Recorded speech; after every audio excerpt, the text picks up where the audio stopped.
Welcome to E Squared Emporium for all things AP Psychology. Today's topic is parenting styles. So, parenting styles is a theory from Dr. Diana Baumrin of the 1960s. She was a developmental psychologist, and she originally identified three parenting styles, which we've now split into four. Authoritarian, think of totalitarian.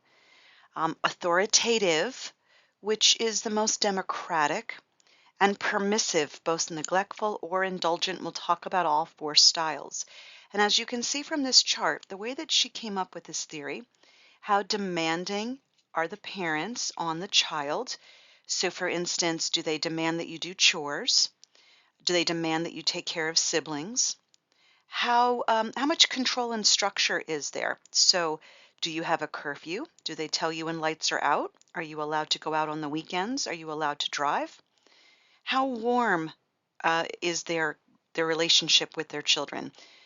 Do they tell you that they love you? Are you hugged? Do you know that you're loved even if your grades aren't perfect? Do you have to be perfect in order to feel loved? And then responsiveness is how responsive are they when you're sick, when you fall down and skin your knee, when you hurt yourself? Do they come get you from school when you call? Or do you feel kind of ignored for the day?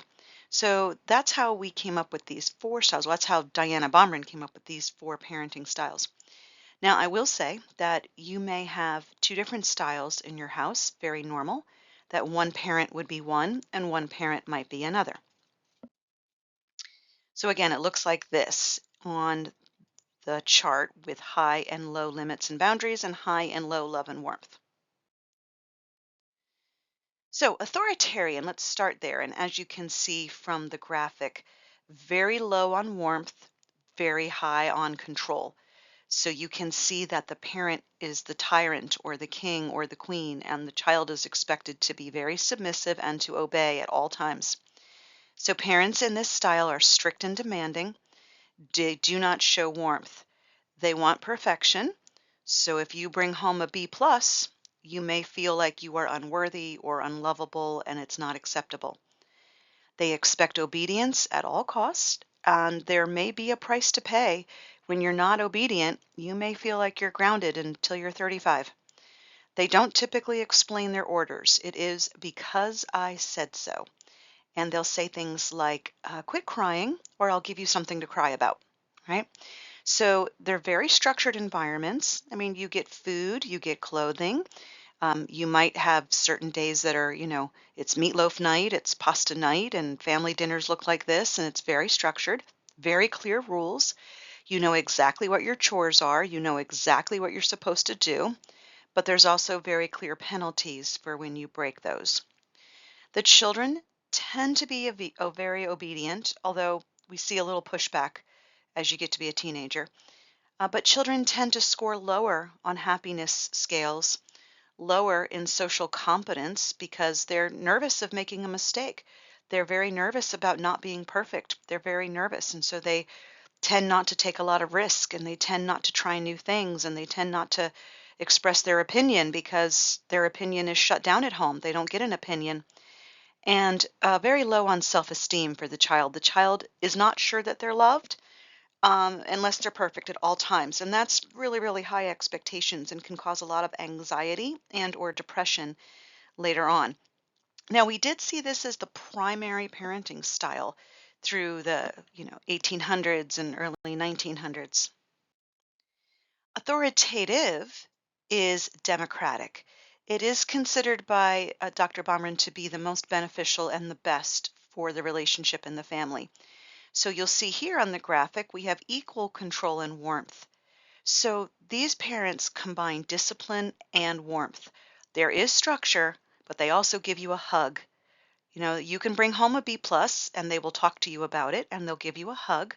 And then maybe they'll sit at the dining room table and they'll help you with the parts that you didn't understand. They provide structure and clear rules, but they also tell you that they love you and that their love is not based on you being perfect or scoring a goal or always having perfect SAT scores or perfect grades.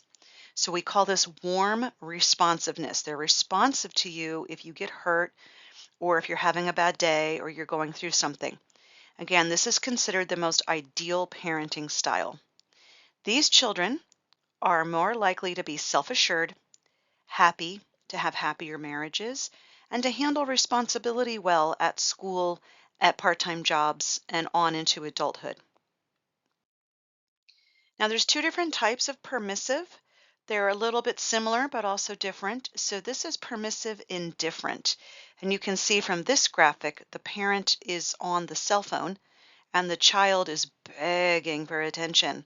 So we have very little control and also very little warmth. These parents are dismissive of the child's needs, indifferent to the child's needs. Maybe they didn't even want to be a parent at all, or maybe they're just very, very busy. Often they are self-absorbed in their own life, in their own activities, and they don't even notice that the child is there. They probably don't know who your best friends are. They will not come to your soccer game. They'll be too busy. They may not even know you're on the soccer team. They probably don't know what your favorite color is. They show very little interest in their child's life. There's no supervision unless they hire a nanny to do the supervision, but they're not going to do the supervision. There's also no affection. They may hand you money. Here's a $100 bill. I'm busy. Go away. There's very little structure. There's no guidance and no support. You come home from a bad day. You need to talk to somebody. They're like, yeah, I'm too busy. I have a call right now. I can't talk to you. So what kind of parents might be here? Addicts, alcoholics. So those are parents that are very self-absorbed with their own issues and they do not have time for the child. The child is expected to raise themselves, go make some soup, go take care of your little brothers and sisters. Parents who have mental illness, specifically narcissism, is a big one where it's all about them. They're very egocentric and it's all about their life, their needs, their wants, and the child is expected to just deal. Workaholics, parents who are just very, very into their job, which is important, but to the point that they're indifferent or dismissive about having children. And again, maybe people who didn't want to have children in the first place and kind of felt trapped or, stuck in the situation that they're in with children. The children feel unwanted and unvalued and undervalued, and they are. Siblings may be raising each other, which isn't fair to ask, one sibling to have to raise another. That's the parent's job, not the kid's job. This is where children may also act out to get attention. We wonder why people in the news and the media are rock stars, are movie stars. Why are they, getting in trouble, wrecking cars, going to rehab? Well, they might be trying to get the attention of dismissive parents. So if you tried to be a good boy and a good girl and get perfect grades and you didn't get your parents' attention, well, maybe acting out the other way gets your parents' attention. And that's sometimes what we see, like Miley Cyrus and folks like that, Lindsay Lohan. All right, permissive indulgent. So this is the other type of permissive. Notice that these parents have no control, but a lot of warmth. So here the child is on a stage or a podium barking orders to the parent, and the parent is begging and pleading. So these parents are very warm and very responsive. They'll tell you, I love you. I love you. Be my best friend. I'm going to make you cookies. I'm going to take you out for ice cream. Just like me.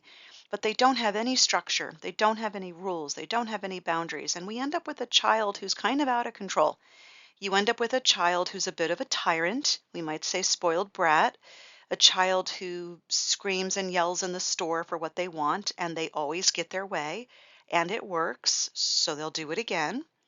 Often we see parents who have gone through divorce or similar situations where they have a lot of guilt, and so they'll give in a lot and be very indulgent because, they're trying to make up for how they feel and they have a lot of guilt and they want you to be okay. And I'll get you ice cream, I'll get you cake, let's have a birthday party.